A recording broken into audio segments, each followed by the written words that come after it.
La Hammer Film a été fondée en 1935 par deux exploitants britanniques qui, dans la foulée, entre 1935 et 1937, ont produit 4 films, dont un qui était interprété par Bela Lugosi, qui avait fait le voyage donc vers l'Angleterre pour tourner dans le mystère de la Marie Céleste. En 1937, les résultats de la maison n'étaient pas brillants. Il faut attendre 1955 pour que là, les producteurs aient l'idée de génie d'adapter une série télé très très populaire qui s'appelle Les Aventures du professeur Quatermass. Et ils produisent un film qui s'appelle Le Monstre en France et qui connaît un succès phénoménal. Donc là, les producteurs savent quelle est la voix qu'il faut qu'ils donnent à leur maison et ils décident, courant 1956, de donner suite aux aventures du professeur Quatermass. Donc ce sera un film qui s'appelle La Marque, Terre contre satellite, en France. Et ils ont l'idée également de s'occuper des grands mythes du fantastique littéraire qui ont été d'énormes succès dans les années 30, 40 aux États-Unis, c'est-à-dire les grands mythes de Frankenstein, Dracula, la momie, le loup-garou. Alors ils font une tentative avec un film qui s'appelle Frankenstein s'est échappé, qui connaît alors là un succès phénoménal, puisque le film est acheté par une major américaine, et là le film casse la baraque dans tous les pays où il est présenté, et la Hammer fait ses choux gras avec ce film. Puisque Frankenstein a un super marché, on s'attaque à Dracula, et là c'est pareil, c'est un nouveau carton. Dans la foulée, on tourne une suite de Frankenstein s'est échappé, qui est la revanche de Frankenstein. On s'attaque à Sherlock Holmes avec le chien des Baskerville, qui est un grand succès également. Ils s'attaquent à la momie, donc avec la malédiction des pharaons, et ils vont enchaîner pendant une période qui va aller de 1957 jusqu'en 62 à d'autres grands mythes comme le loup-garou avec la nuit du loup-garou et le docteur Jekyll avec les deux visages du docteur Jekyll. How can I help you? Get me away from here. But why? Le secret du succès de la Hammer, c'est tout d'abord une entreprise familiale. Ce sont des gens qui se connaissent depuis longtemps, qui ont su s'entourer de collaborateurs particulièrement bons. Et au niveau du scénario, il y a eu la révélation d'un grand monsieur qui s'appelle Jimmy Sangster et qui est l'artisan de la réussite en fait des scénarios de la Hammer. Et il s'est révélé que son scénario pour Frankenstein s'est échappé était une pure merveille. Donc on l'a employé une multitude de fois par la suite. Le titre de son bouquin est assez drôle d'ailleurs, parce que ça s'appelle « Vous le voulez bon ou pour mardi ?» Voilà, donc ça voulait tout dire. C'est quelqu'un qui était capable de travailler vite, mais qui préférait quand même prendre son temps pour faire les choses bien. On lui doit les plus beaux scénarios de la Hammer. On lui doit Frankenstein s'est échappé, La revanche de Frankenstein, Le cauchemar de Dracula. On lui doit Les maîtresses de Dracula, on lui doit La malédiction des pharaons. À la suite, bien sûr, de ce succès à la Hammer, il a été débauché par d'autres productions anglaises. On lui doit le scénario du sang du vampire, qui est un pur chef-d'œuvre, qui n'est pas du tout un produit Hammer, mais qui est un faux Hammer. Jimmy Sangster n'a pas été le seul artisan des scénarios à la Hammer, bien sûr. Quand il a commencé à travailler pour les autres, il n'était pas toujours disponible. Et c'est un autre membre très important de la Hammer, qui est l'un des producteurs, qui s'est imposé sous le nom de John Elder.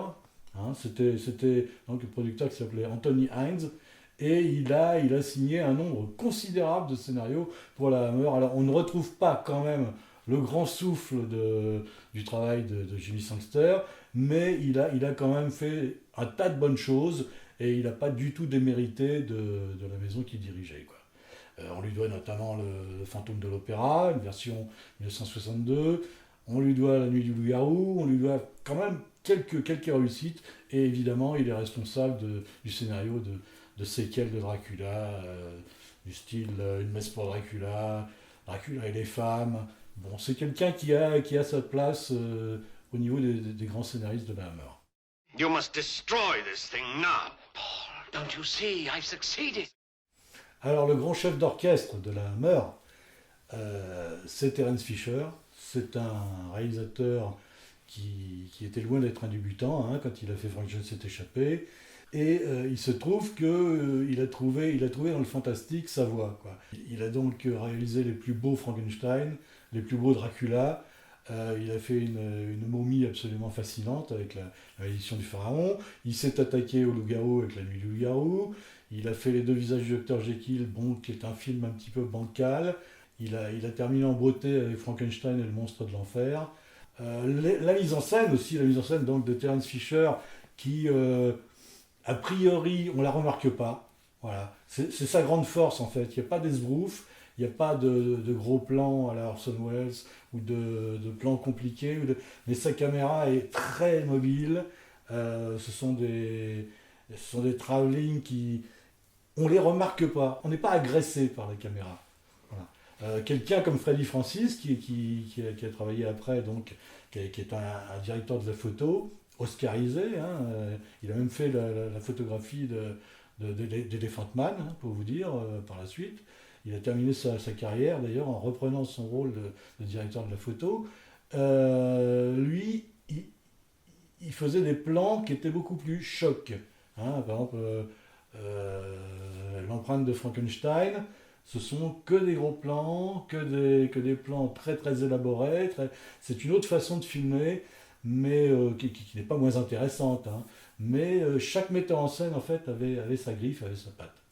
Il en va de même pour John Gilling, qui est devenu un réalisateur intéressant, très intéressant donc de la Hammer, mais qui avait une très très longue carrière de scénariste, depuis les années 30.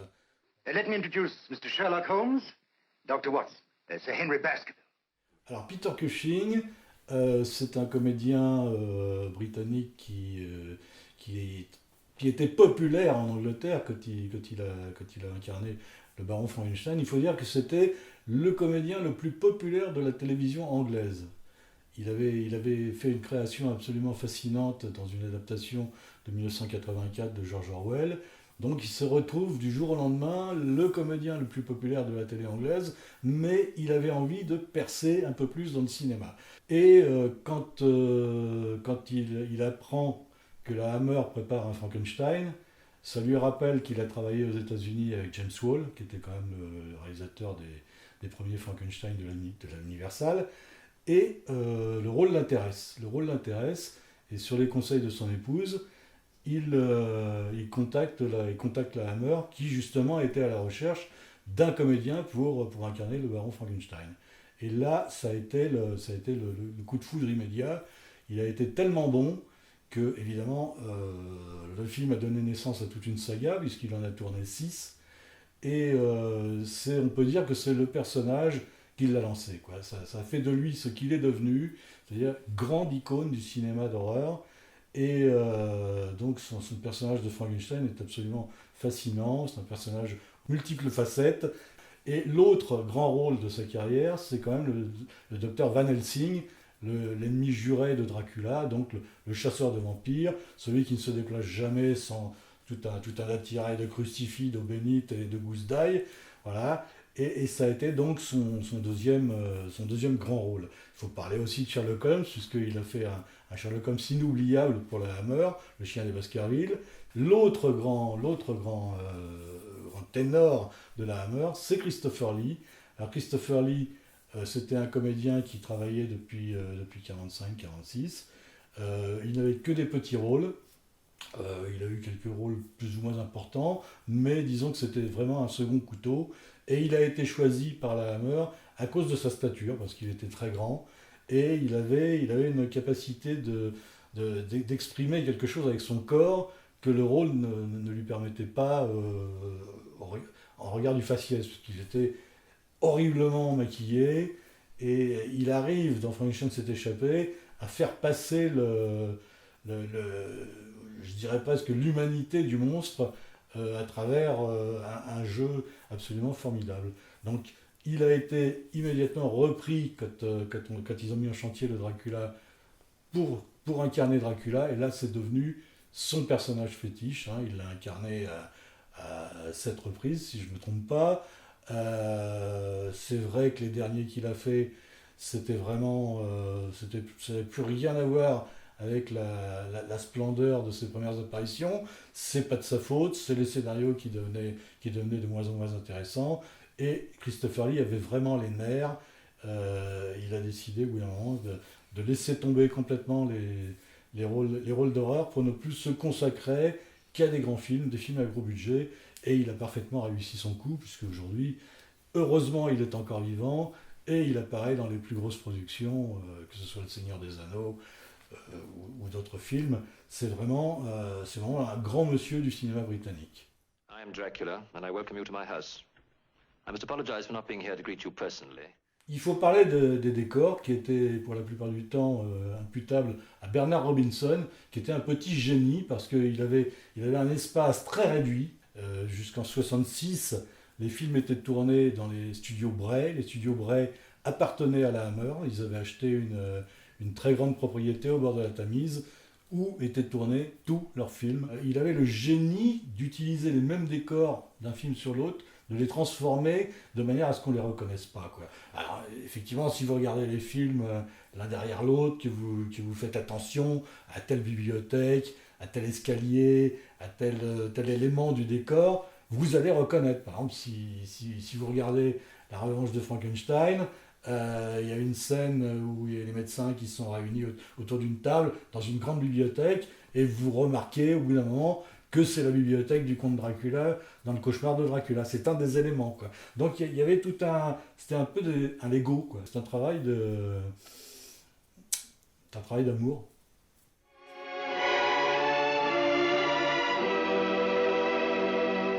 Également très important dans les films Hammer, c'est la musique.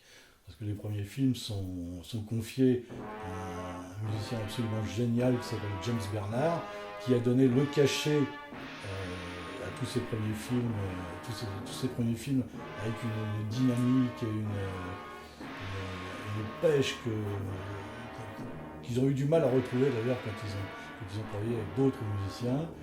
En fait, la réussite de la Hammer, c'est une association, pas de malfaiteurs, hein, mais une association de bienfaiteurs. I've created a being. You promised to destroy it, Victor. Alors il faut dire un mot quand même des grands maquilleurs de la Hammer, hein. Il y en a deux principalement.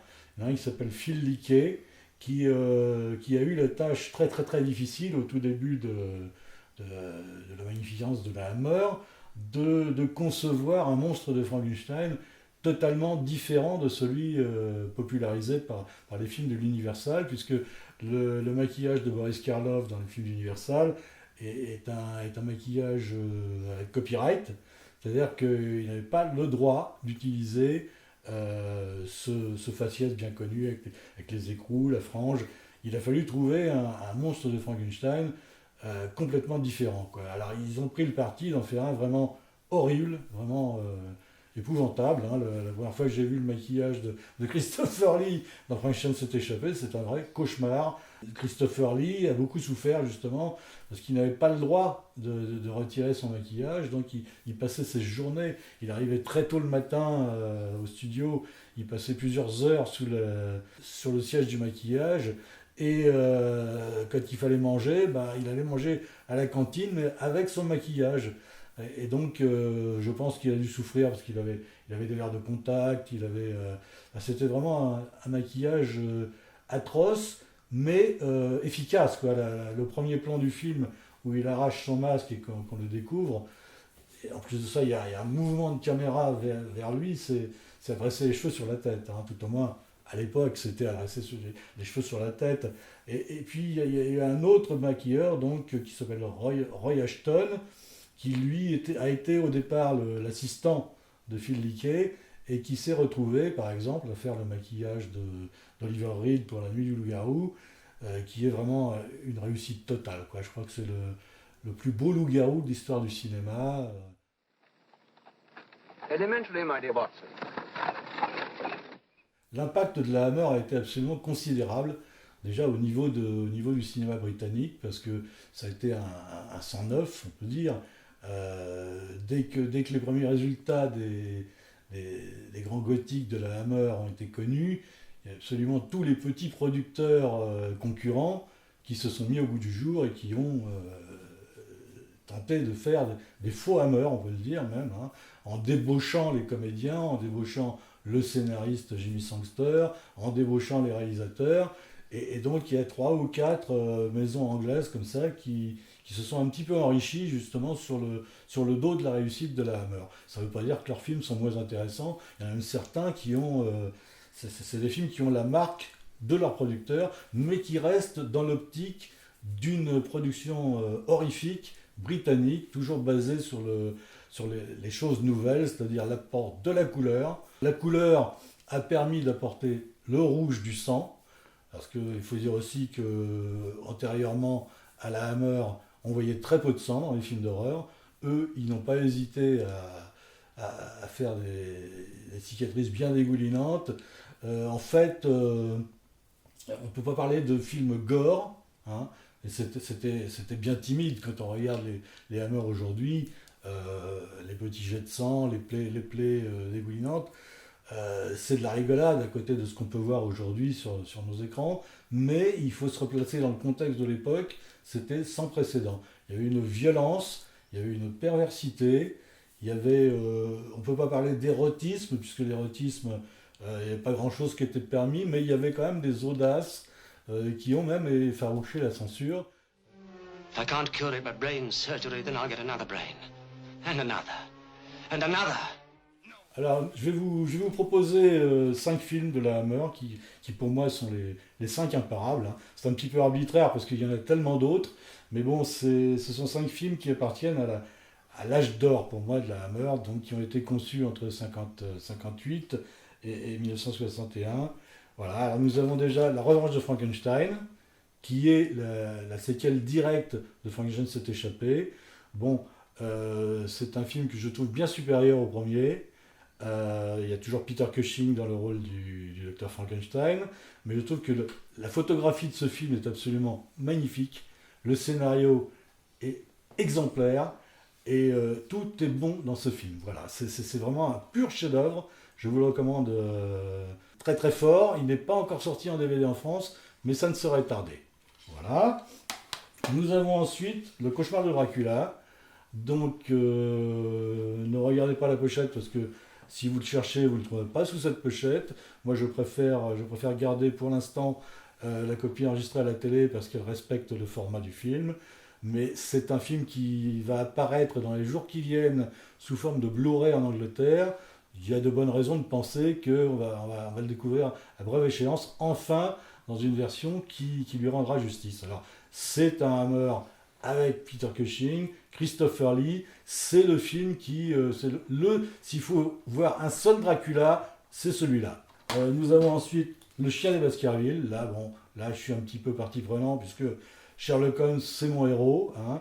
Le jour où j'ai appris que la Hammer mettait en chantier un Sherlock Holmes avec Peter Cushing dans le rôle de Sherlock Holmes, avec Christopher Lee, qui était mon aventure de Sherlock Holmes préférée, réalisée par Terence Fisher, ça a été le plus beau jour de ma vie. Voilà. Et ça, il existe, là vous avez le zone 1, mais il existe en zone 2, vous pouvez vous le procurer dans toutes les bonnes pharmacies. Nous avons ensuite, toujours en zone 1, mais il existe sur le marché français, La Malédiction des Pharaons, un Cushing Lee, Terence Fisher, c'est magnifique, c'est que dire, c'est vraiment un chef-d'œuvre absolu.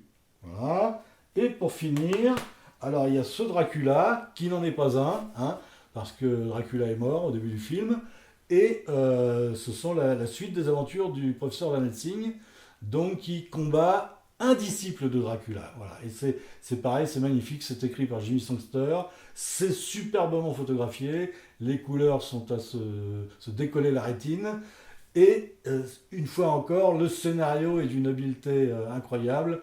Voilà, il vous faut ça dans toutes les chaumières.